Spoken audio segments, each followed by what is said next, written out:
guys, this is Deborah Voorhees, Tina from Friday the 13th, Part 5, and the director of 13 Fanboy.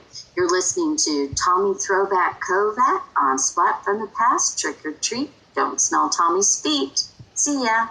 Hey dudes, welcome to Splat from the Past, the only 80s themed horror and sci-fi show where things could get totally radical.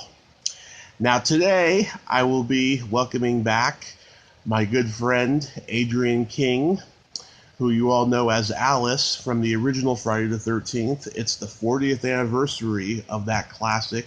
It's my favorite slasher movie of all time, and I'm having her back on today to talk about the legacy of that movie. Also, she has a few other movies out that I'd like to get into, and anything else that's on the agenda. And I can't wait. I love having Adrienne on. She is just an absolute sweetheart. Such a great lady. I enjoy her very much. And that's all we need to do is be supportive during this time of quarantine. Every day it's just driving me more and more crazy. This was supposed to be the weekend where I was supposed to go to both the Hollywood show and Monsterpalooza, and can't do it. And it's really, really sad.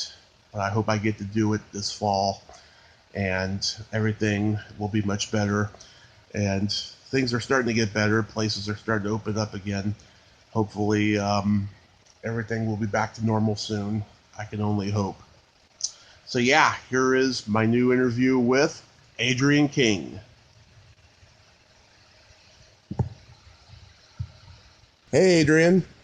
Hey, Tommy. I've been going for 48 hours, so I'm a little running behind, you know what I mean? Yeah, it's okay. How are you holding up in this crazy time? Doing what we do best. Makes people smile, right? Yeah. This was the weekend I was supposed to be at Monsterpalooza. I'm so devastated I can't be there, you know. Yeah, I was supposed to be at the camp with 700 people for the weekend. Usually, it was going to be a huge deal this time, being the 40th anniversary and all, but we're just I'm already signed up for September, but I don't know if that's going to happen either at this rate, you know? Yeah, God. We still have no testing up where we are. I don't know about you guys, and, there's no vaccine, I don't think, for at least a year from what they're saying, but, we just have to do the best we can, right? Yeah, I'm just worried about the future of the convention scene. I really Oh my God, I know. Everything's going to be so different. I can't even imagine how we're going to get. I just can't even imagine, Yeah, but at least we have. I did my first live yesterday on Instagram, and I did one. I don't know if you caught it from the winery for Facebook as well. I went live. Did you see that? I saw you went live. I didn't actually watch it. It was pretty funny because I was by myself at the winery, except for one strange person who walked in. The winery's totally closed, but the girl who works there was going to try and help me do it, and some strange person walked in, and she had to deal with it while I was going live, so I was on my own. So it was a very funny kind of experience, and I think it got people's minds off of, what's going on. So at least for a few minutes, I figure, we had fun. Yeah, well, I'll go check it out later on and stuff. Oh, yeah, no worries. But welcome back, though. How are you doing? Well, I am going through the motions like everyone. I got pretty sick for a couple days early this week, but I feel so much better now. It went away. I was pretty sure that I had COVID, and I got tested this week too, and I didn't hear back, so I guess I must be negative then. Oh, wow. Yeah, I'm so glad. You must have had something else, huh? Yeah, I think it was a combination of, just because I have allergies, my sinuses and just stress, and I've been drinking too much coffee and not getting enough sleep. I think it was a combination of all of that. And then once I slept a lot, then everything got 100% better for me. Yeah, sometimes that's what you just got to do, unplug, right, and let your body heal. Right. And that's exactly what I did. Oh, good for you. Yeah. I'm so glad you didn't have it. Oh, my God. Yeah. So this year is the 40th anniversary of Friday the 13th, the greatest horror franchise ever. And last year, I talked to Ari and Victor Miller because I didn't think I was going to be doing this podcast another year. But I'm celebrating 3 years next Friday. Wow, congratulations. Oh, thank you. Thank you so much. Yeah, And Tommy, the same month, just coincidentally, this month is also 10 years of a very successful Crystal Lake wine, if you can believe 10 years. Really? It's been that long, 10 years? 10 years since we shipped out the first 2 bottles of Chardonnay and Cabernet Sauvignon before they had names, It was just Crystal Lake wine label with Alice in the canoe hanging over the canoe, which still is on my new Survivor Syrah label, just an updated version. But yeah, I can't believe it. So there's a lot to celebrate this month. Yeah. Cheers to your 3 years, then. Yeah, 3 years. I didn't think I was going to keep going after 10, but I've done, over 109, 110 episodes, 810 episodes coming up, at the end of today, and I just can't believe it. It's just so profound to me. Yeah, that's quite the accomplishment. Yeah.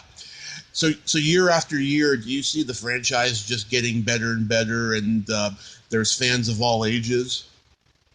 I see it not necessarily growing the way it was when we had 2009 Derek Mears' Friday the 13th, which gave us, I said, some new blood. You always need an infusion of blood every so often to keep a franchise alive, I believe. Mm-hmm. So we've kind of been coasting for a while here, but I do believe that probably we have at least 3, if not 4 generations of Friday the 13th fans right now. And with the 40th anniversary, I think it's getting, a lot more watching right now. Well, if it's held up this long and I haven't seen it, I better go watch it, right? Yeah. I don't know. What do you think? Unfortunately, everyone had hoped that 2020 would bring about a new sequel, or perhaps part 13 and wrap it up somehow, or at least give it a new something for the fans. And of course, with the Sean Cunningham, Victor Miller court case, I don't think that's going to happen for a while. Do you? Yeah, I don't know. I mean, me and Victor, when we talked last year, we didn't really talk about it and stuff, but I was hoping that by this year, there was going to be a new one, because the last few years. Yeah, because there's been so much talk about the last few years and stuff, and I don't know. I hope that everything can come to be resolved. That's the worst thing about franchises and stuff. When there's money involved, there's too many egos involved. Absolutely, it's a shame. They kind of forget who is responsible for the success, and that's who they should be thinking about instead of their own pocketbooks, I guess. But I just say, how much money do you need, right? I mean, it's $1 billion franchise. It's not in my pocket, so somebody's making a lot of money. Yeah. Yeah, it's too bad. It was also a major studio franchise and not something independent like the original Halloween or Texas Chainsaw Massacre was. Where everybody got to kind of scurry away on making sequels and stuff. But I was reading on IMDb, and we all know how wrong they can be. But Sally Field auditioned to play Alice. That just makes me laugh so hard. I mean, could you just imagine Sally Field playing Alice? I mean, she already had an incredible career. I don't think she would be auditioning number one. If she wanted to do it, it could have been hers, I'm sure. All she had to do was say, yeah, I'll take that. But nope, I didn't see her in that open casting call. Yeah. No, I don't think Sally was going to ever be playing Alice. I mean, I think by that time she might have already done Crimes of the Heart. I'm not sure. Yeah. Yeah, she's not quite it still is. I mean, she's an incredible actress. And not to take anything away from Friday the 13th, but I do believe that her career was already way past it.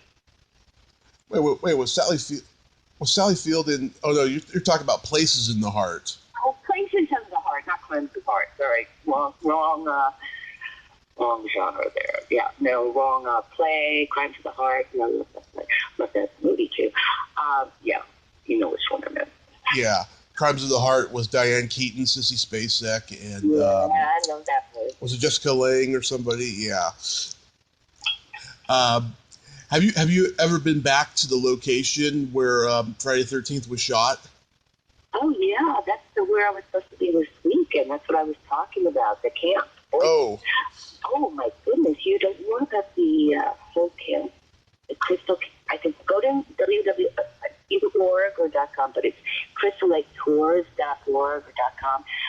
Yeah, they opened the camp up, and I've been there 3 times already, and this is going to be my fourth time.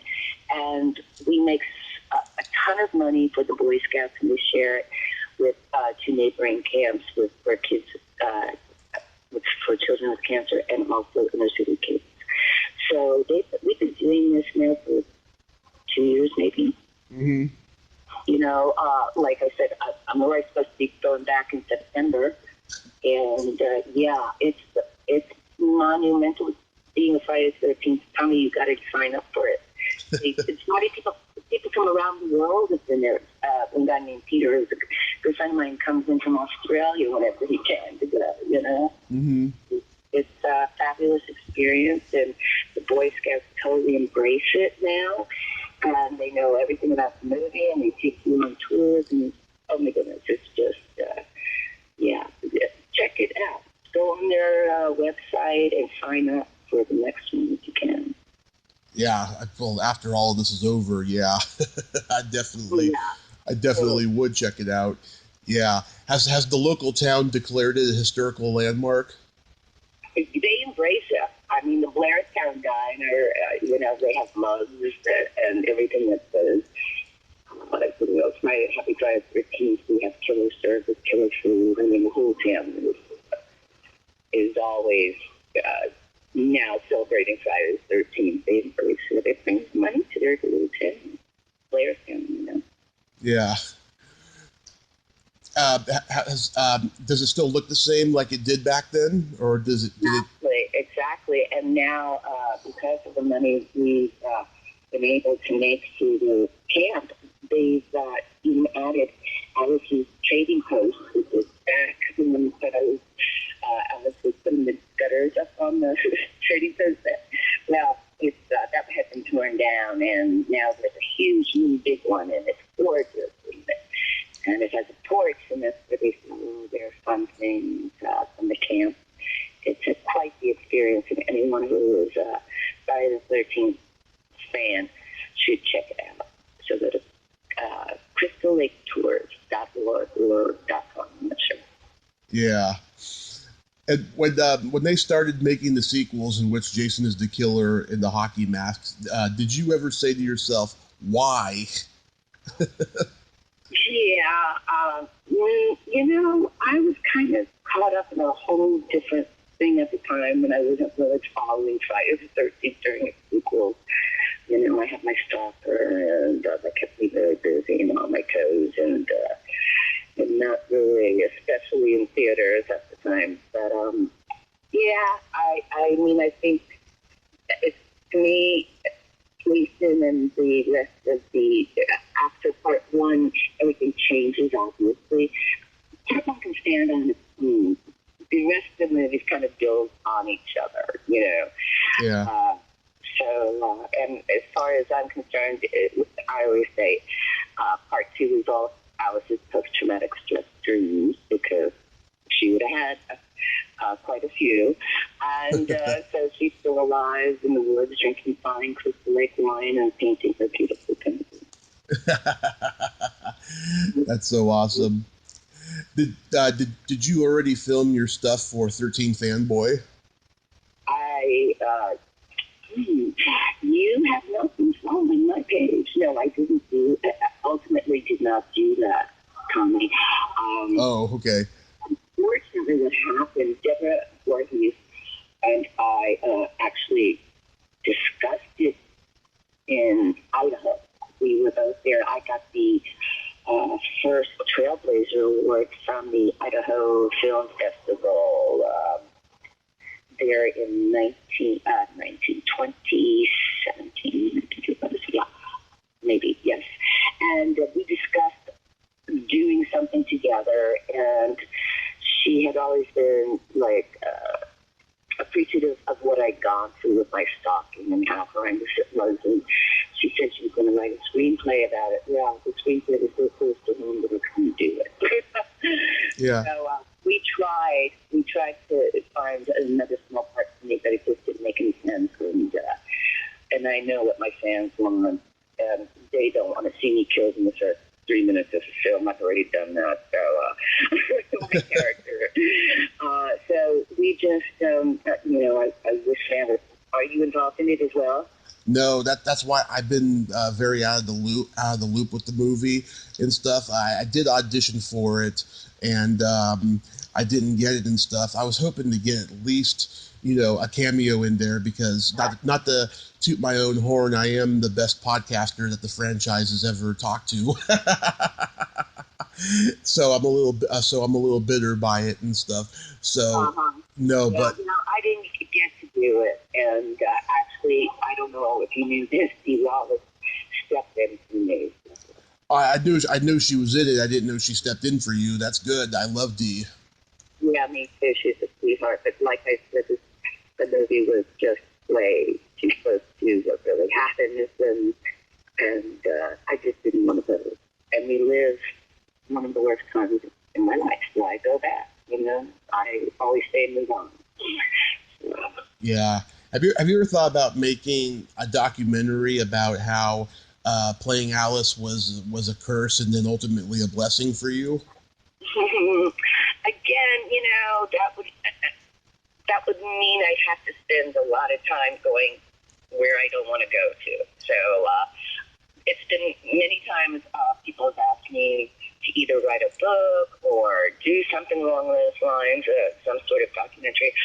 I just really don't have any interest in going back to that place. Yeah, because Mark Patton from Nightmare on Elm Street 2, he just came out with a documentary about how that movie was a curse for him for a long time, and how it's enriched his life in the last 15 or 20 years or so since and stuff, I think that's very interesting now that so many people who had bad experiences making popular cult movies in the 80s, now, they're embracing it, Well, I've always embraced my fans.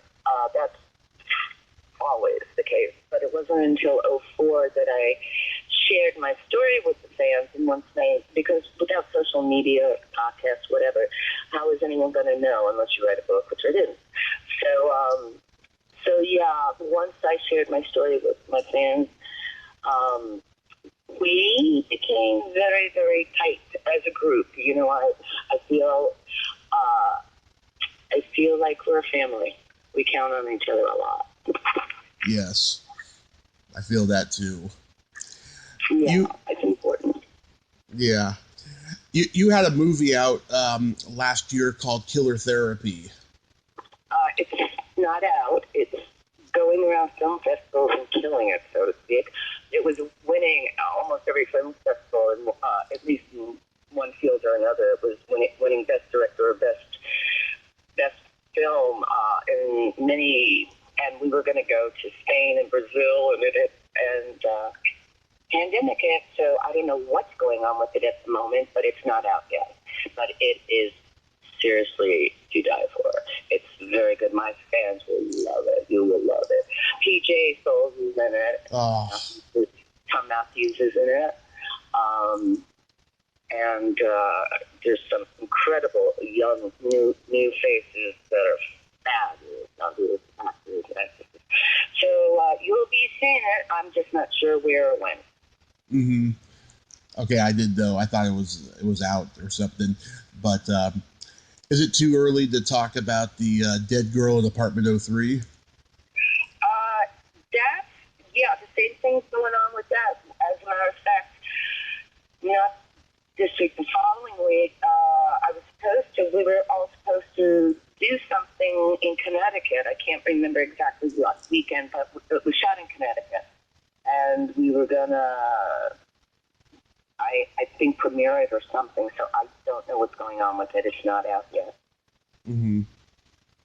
And how's it's crazy, but everything stopped. It's not crazy. Everybody's world has stopped, essentially. So we're all just doing what we can do and trying to make the best of it in these strange times, Yeah. How's the winery doing, at least? Winery's great. I'm sitting here right now looking at our beautiful, beautiful scenery here. It's absolutely gorgeous. And we can still ship wines, crystallakewines.com. And there's a special Jason Pick 6 in there with the new Survivor Syrah and the gold medal winner.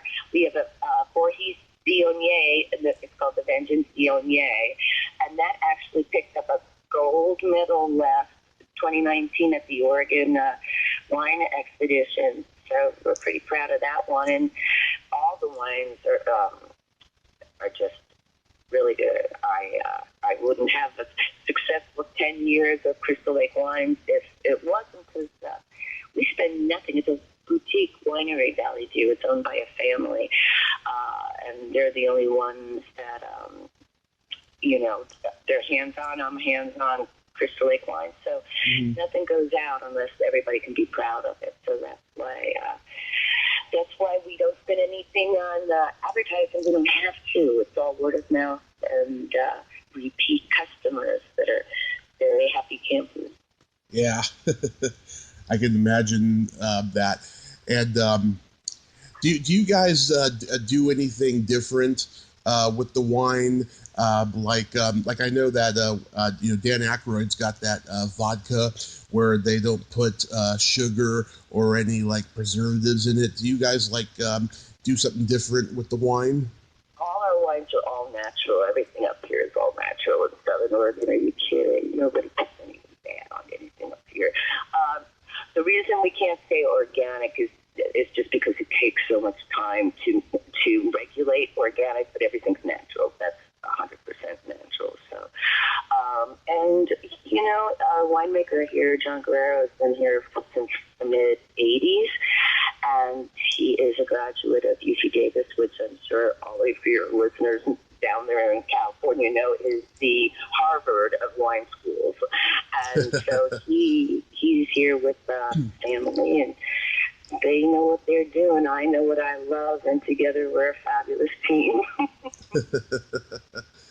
Very nice. Very nice. So when are you going to make the trip up here? Oh, God. You're not that far away, really. I know. I've been trying to, and stuff, because I want to go and see my father over in Marysville and stuff. He's been very busy working a lot and stuff. What does he do? He works for the city of Marysville. He just does a lot of, recreational park work and irrigation and stuff like that. And he drives a truck all day and makes deliveries and stuff like that. Oh, wow. So he's one of our essential workers right there. Pretty much, yeah. He did that in California for a long time before moving up there. So, yeah, he's gotten to the point now where he's tired of doing it. He wishes he could retire, but he's got nothing. But he's keeping his head up and just working hard. Well, I'm sure he'll be happy to see you when you make it up. Yes, I will. And like I said, I'll let you know when I do. Like I said, unfortunately, the winery is only open certain hours and certain days now, so it's kind of, we're trying to figure it out as we go along like everybody else. But, we're totally practicing social distancing, and we're all wearing our masks when we're around each other. But generally speaking, we're closed right now, but I am shipping wine, so that's the good news. I can ship. Yeah. and people can still drink. And what's going on right now is really sweet, is people are they're sending care packages, or what we call scare packages, to each other. So, during this time, when everybody's quarantined, it's like people were seriously stuck in apartments or whatever. And I do have quite a few friends in New York City and in other states that are really in small places, confined, and the only thing that I know what to do is send them a care package, which is, a care package with for horror people. Yeah. We put anything we can find that's going to make them happy. Besides, in the wine, I'm throwing dark chocolate in there and those kind of things. I'm going to talk to the local candy maker and see if we can get some crystal chocolate going. Ooh, that would be nice. Yeah. Yeah, pairing with the wine. Yeah, my father was a candy maker a long time ago. Was he? Yeah. Yeah, a very good one too. Ooh, that's dangerous. Yeah. Yeah. Oh, yeah, he was always bringing home stuff. It was so good. Yeah, we have a local candy maker, Lilydale, that's just so yummy and fabulous. And we've toyed with the idea of it, but we've never had the time. Well, guess what? We have time now, so we can figure it out. And I call the pandemic to get the time. So, all those things that you put on the back burner until you have more time. Now's the time, folks, right? Mm-hmm. Yep, now's the time.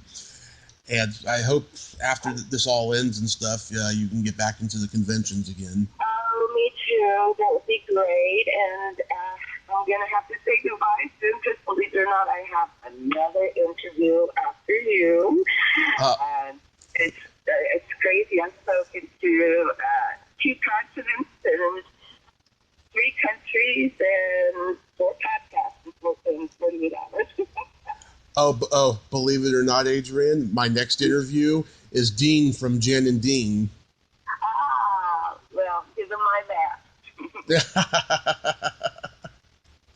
Yeah. Yeah, God, I can't believe it. It's so amazing. I'm going to be interviewing a rock legend like that. That's fabulous. Congratulations. Thank you so much. From horror to rock, huh? Yes. You got to get Alice Cooper, and then you can have everything all tied up in one bow. Oh, I'm not that popular. I would love to have Alice on, though. I love Alice. At the convention, it's a lot. Yeah, he hasn't been at any of the ones I've been to, but yeah, I actually know the lyrics to all of his songs. I could sing exactly like him in karaoke. Oh, cool! That's fun. Yeah, but someday I'll meet Alice. But well, let's hope it's sooner than later. Maybe at Camp Crystal Lake in Blairstown, New Jersey. And happy 40th, and stay in touch. And I'm glad you're celebrating 3 years of your podcast. I'm celebrating 10 years of Crystal Lake Wines with all my happy campers, and we're all celebrating 40 years of my 13th year. Oh, happy anniversary, Adrienne. Thank you so much for coming back. To you too, Tommy. And also happy Mother's Day. Aw, thanks. I'll tell you to you with happy Mother's Day. Thank you. Thank you so much. Bye-bye. Well, there you have it. Adrienne King. Ain't she a sweetheart? I love Adrienne. I could listen to her talk forever. She is just a lovely person and so passionate about what she does. Can't get any better than that. If you like this video, everyone, please subscribe to my YouTube channel, add me as a friend on Facebook, join my Tommy Kovac comedian page on Facebook, follow me on Twitter and Instagram, and all that fun stuff. Well, that's all time we have this week on Splat from the Past. Till next time, this is Tommy Throwback Kovac saying, there's no shame in living in the past, because the present sucks. Later, dudes.